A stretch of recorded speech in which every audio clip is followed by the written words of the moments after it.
Iznācis profesionālā lauksaimniecības žurnāla Agrotops novembra numurs. Tajā lasiet: Latvijas Valsts augļkopības institūta jāņogu kolekcijā jau vairākus gadus aug Krievijā selekcionētas jāņogu šķirnes.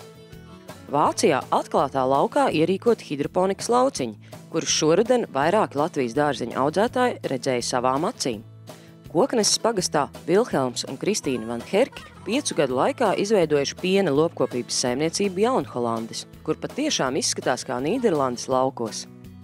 Dažādu kartupeļu šķirņu, to izturības pret lakstu puvi un iegūtās ražas salīdzinājums uzņēmuma Aloe Stārkelsen veiktajā pētījumā. Agrotops iepazīstina ar inovatīviem risinājumiem, kas Vācijā starptautiskajā lopkopības izstādē Eurotier ieguvuši zelta un sudraba medaļas.